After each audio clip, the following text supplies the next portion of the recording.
Hello everyone, and welcome back to another episode of Strategy Guide, where we show you how to get strategic victories and tactical victories in your favorite video games.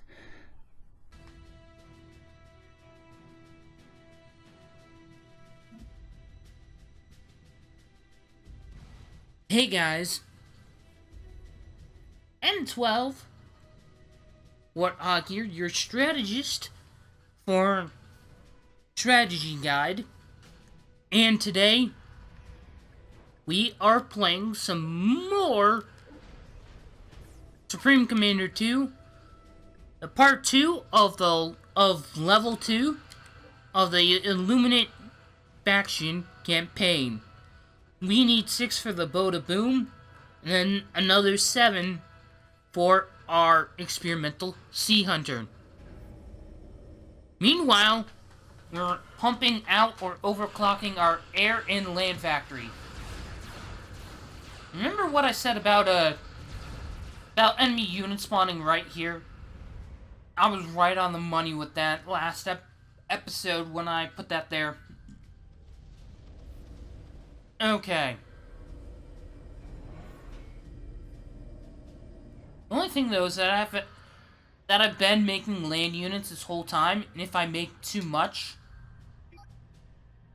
I'm afraid that I won't have enough units space for my army or for my experimentals. The Guardians tell me that the Boda Boom armor enhancer improves the armor of units within a certain range. Set them to guard other units you send into battle, and they'll follow. Actually quite useful.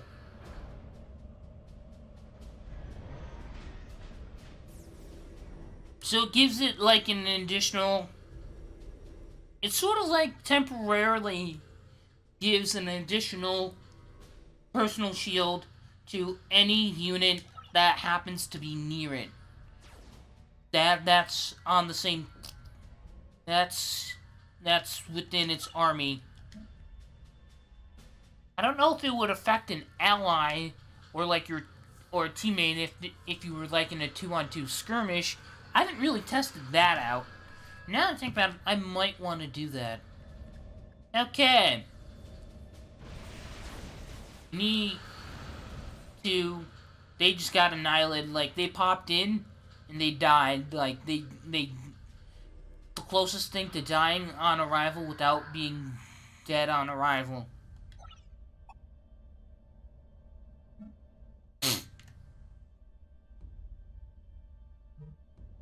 Okay.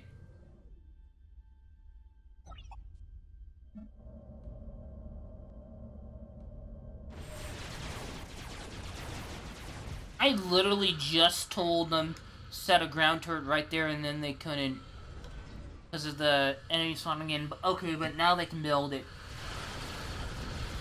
You see, with the long range, it doesn't matter where they teleport.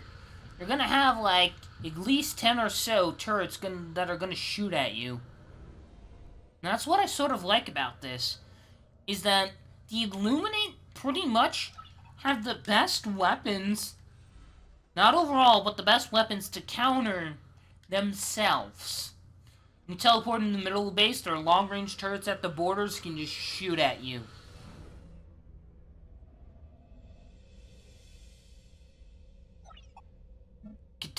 It could take a while, but the loyalty gun can definitely convert one of their universal colossus. I've done it before. It is one of the best feelings ever when you can take someone's experimental that they spent a lot of energy and mass and time making and turn it against them. Okay. So seeing as Boda Booms were a little bit late to the game, we're just gonna have our factories make a bunch of them. Maybe not even repeat build, but make like, say, 10 of them, and then we'll stop making land units for now, because it's more than enough. We're gonna need room for our Air Force at least 60 units of Air Force. I guess, I don't know. Maybe not 60, maybe 50. How much do we currently have? 30. Somewhere between 50 and 60.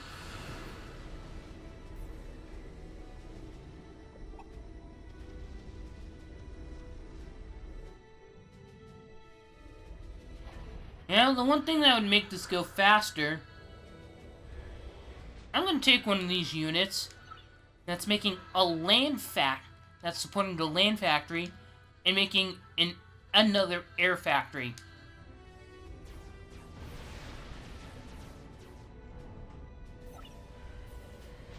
Then I'm going to take this one and make an experimental gantry for our sea hunters.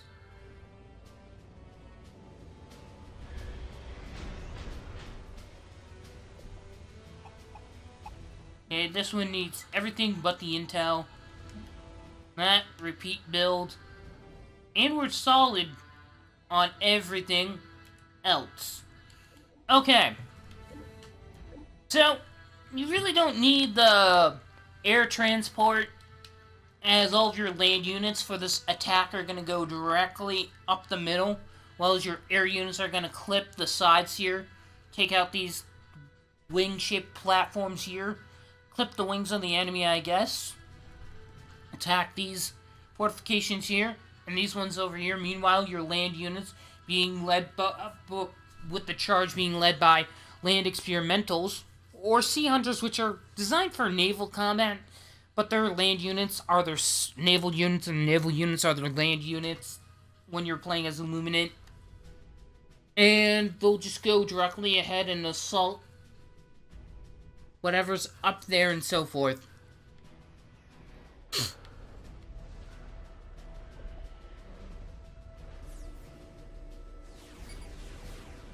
So that's going to be the new rally point.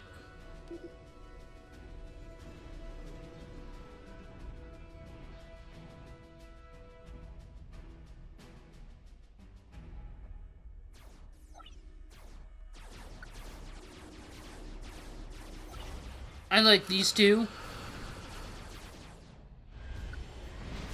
to support that factory there. And this engineer here will support this facility here. And we're gonna make 5 experimental sea hunters.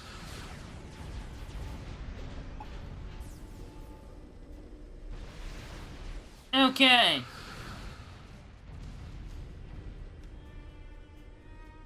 You want to make 5? Oh, it's gonna get crowded back here.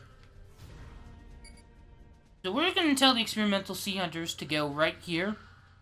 And you see all this glowing stuff? That means the Boom armor enhancer is affecting them.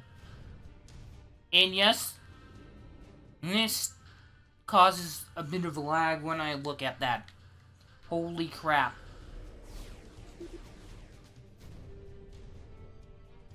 Okay.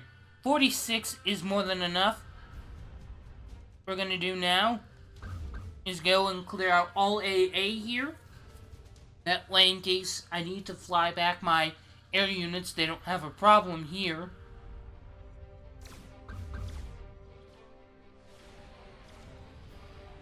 Okay. Now all the AA has to go away. And then we're just going to do this on the other platform on the other side as well. Don't even worry about anything else. And AA is the only thing that can harm your ships, or your aircrafts, whatever you want to call them.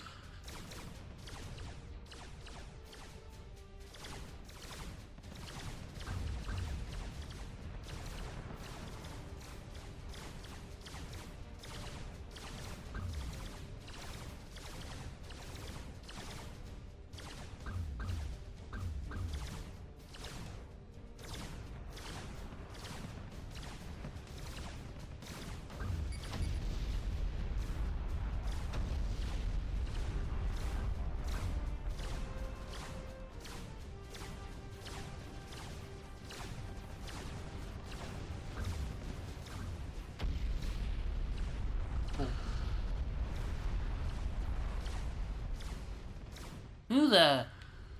Okay. So, guys, once we clear out, like we did here, I went into a bit of focus mode there. Not talking, but what we did is we cleared out this area, and we have 33 units, of course. Now I'm going to get about the same units that we have now.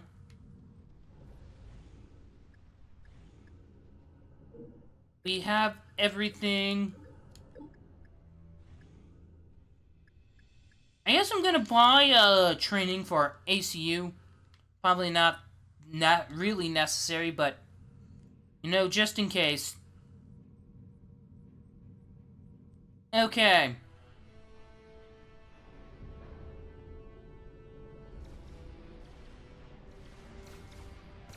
So now we're gonna annihilate all of these air units.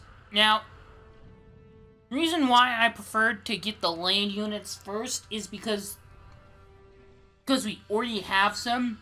I'm focusing on the survive of your land units and your air units surviving. The amount of attacks that you will get early on is really gonna take a toll on your army because you don't have a full set of factories that can replace the lost people that you will lose in these attacks. And focusing on an air and a land factory early on is not the thing you want to do. And we already have a land force, so it's generally what I wanted to do in the beginning. But if you get air units early on and try to focus only that and just leave your land units to die, which could be better in some ways because your fighter bombers, because your fighters are also bombers, they're fighter and bomber in one, is actually quite beneficial because they can fight other aircrafts and land units that come at them, which is also very good, and they can move much faster, so they could get all the sides instead of having to worry about setting up turrets here for the small groups that come over and teleport in. You can just attack them before they do that if you constantly check your radar vision on the global map like I'm doing right now, and so forth. Now we're losing a lot more aircraft, even though that we probably began the initial attack with about the same number as we did over here, but we did not fail here. And the reason for this is because we told all of our units to directly move over here so that they wouldn't have time to prepare for an attack against an air attack against us, but also because, and also that's the reason why we attacked, but the reason why we didn't do so well is because the air units, some of the air units have already sustained some damage from the previous fight over here. So having units go one battle after another doesn't always necessarily work out the way you hope it does.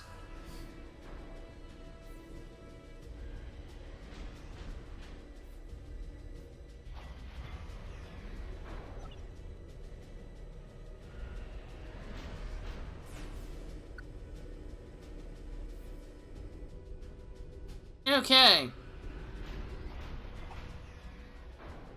We got one last one. It's already in building progress, which means that this one has taken up one slot of our unit cap, or unit limit, which means I can just have this one go full on over here. And now we're only overclocking by a factor of 3 with our 3 air factories, as I like to call it, because that's usually when you make something perform better than it normally does. And we're pretty much overclocking these two, fully overclocking all 3 of these, all 2 of these air factories. I cannot talk today. And from the looks of it, I will now be able to get a big air force that will definitely annihilate everything. Okay. That is almost done. We are making the final preparations. And I think this one's going a little bit faster than before. I don't know, maybe I'm more focused on what I'm doing at the current moment. Okay.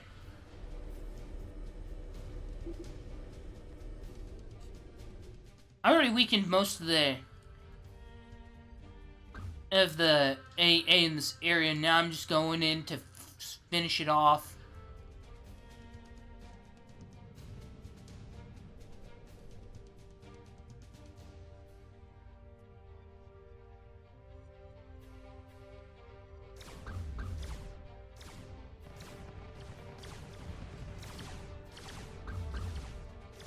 One of the really hard things that I'm gonna have to worry about, though, is that if I go in here for an all-out land attack, along with my air units, which I said I would do, the only thing I'm really gonna worry about is the fact that, if they send in an assault block right behind me along this bridge directly at me, that's gonna spell problems for me.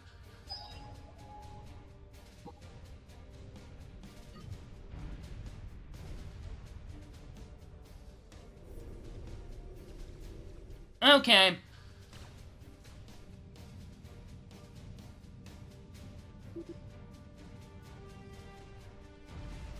Still have one more AA gun, or two more, I think, that we need to wipe out.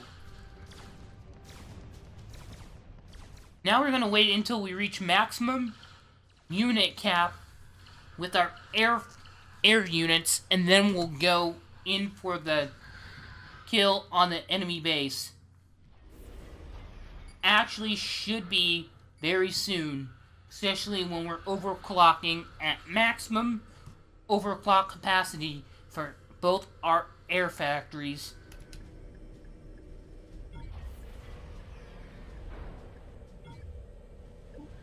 Okay.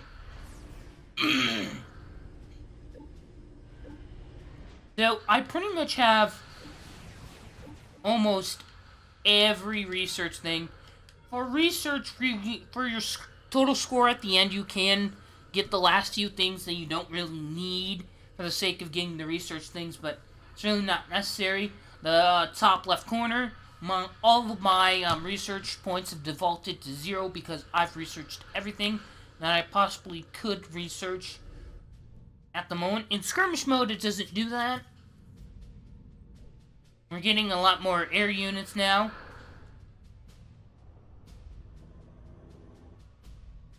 If you're that desperate, you could.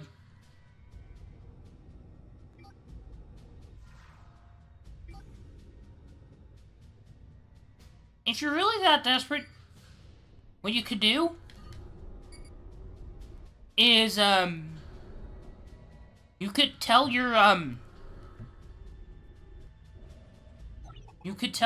units, your engineers, to,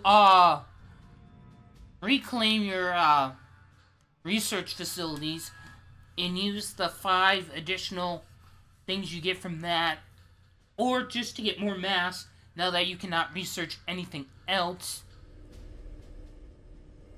And that way you really can't regret not getting anything else. Another reason why, when I was successful the first time with this one, and started out with the same numbers here but failed this one, is also because I don't have any, technologies unlocked in the air tree for allowing them to regen their health as well. And that's another thing. They do it slowly over time, but you don't really notice it. It's not noticeable. Anyway, 44 is a good solid number. I'm actually going to wait until that gets to about 50. But what I'm going to do now is we are going to do our prep for our final assault.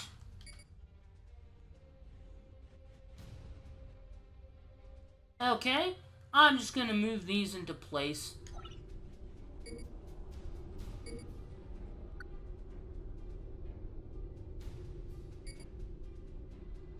Or just move this over here. I'm just trying to move this engineer out of the way.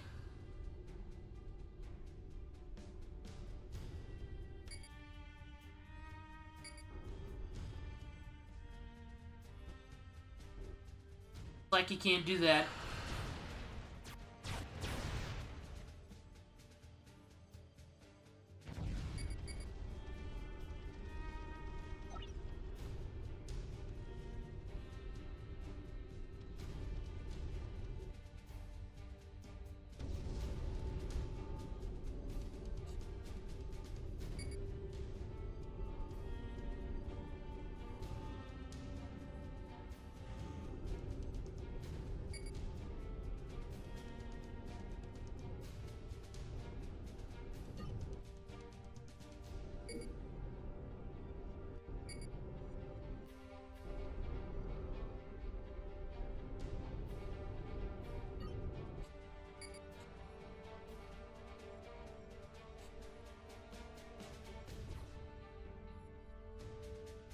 This is a very thin bridge, as you guys can see here, for these units.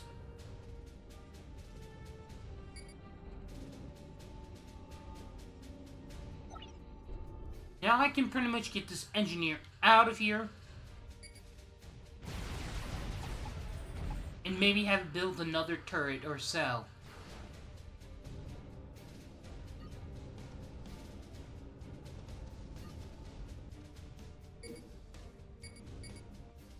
Okay, I want these to stick together, and I guess we'll make an extra long episode for Strategy Guide for the sake of doing the assault and finishing this off now. Okay, so, first steps for carrying out this plan to finish off the enemy. Step 1. When attacking, you want all of your units to move together. Some are going to be slower than others. You want to move the slower, more tougher ones, such as the experimental sea hunters, first. What you want to do is tell them to move here, and then tell them to move with your units as well. Do not tell them to attack a target directly until they're over there. Otherwise, your experimental sea hunters will attack a base first, or some sort of structure, and then the objective that I gave for my land army is no longer there, and they'll stop moving. So, I'm just going to tell them to move here. Then I'm going to control this land army, and I'm going to tell them to move up there.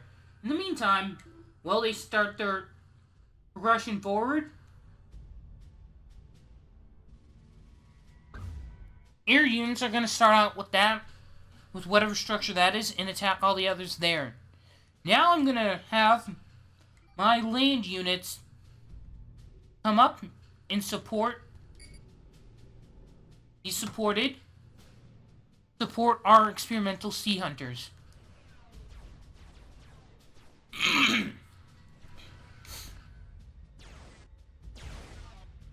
that is a bit laggy if you directly look at it, so I'm not going to do that. Seems here there is some nuke defense silos. We don't have nukes, but apparently they just have that there. Okay. So our land units, normally you'll lose about maybe 1 or 2 of your experimental sea hunters. Do not worry. That's why we have 5. One of the things you want to do now is, now that you've sort of distracted the Air Force by doing this, it sort of takes the force off of your experimental sea hunters. Now, what your experimental sea hunters can do is attack land and naval units, but they don't really have that much in terms of air capabilities. And if they do, it's probably through an upgrade, and it probably isn't going to be that effective compared to their capabilities of fending off ground and naval units. So for now, we're just going to attack this. Now that we've clipped one side of... Now that we've completely taken out our enemy's right flank, which would be our left flank, we're just going to have and they distracted the Air Force long enough for our sea hunters to get into the factories. We're just going to have them all regroup, and we're all going to take out this. It doesn't matter that they started out with a bigger army overall, or that they had a bigger army overall. It's really about overpowering at the point of attack, and if you can do that with more numbers, that's fine. If you can do that with less troops, but stronger troops, then do that instead. It's really up to you. But the main thing you need to know here is overpowering at the point of attack. And if that means more numbers, then yes. But that doesn't necessarily mean that having more numbers means you overpower at the point of attack. Because if you have 1,000 troops and I have 500 tanks, and your troops don't have anti-tank capabilities, well then I guess I overpower at the point of attack, and so forth. That is just a quick battlefield example of who overpowers at the point of attack. For an example, before Allied powers declared war on Germany for taking out Poland, for declaring war on World War II, the Polish army tried to make a last stand at their capital of Warsaw. What they did is they sent a cavalry division of 11,000 and a division of tanks armed with wooden lances. Now, the Polish army definitely outnumbered at the point of attack, but did not overpower at the point of attack because they had nothing that could damage them. So, in that point, it's really not just about numbers, but more or less who can overpower and do the most damage at the point of attack. Now, if it was, say, in the era of the Napoleonic Wars, where 90% of everything that every army had, no matter what nation they're from, was about 90% the same, then I guess that's how it was, because they actually had to load a bullet from the front of the barrel of the gun, take it out,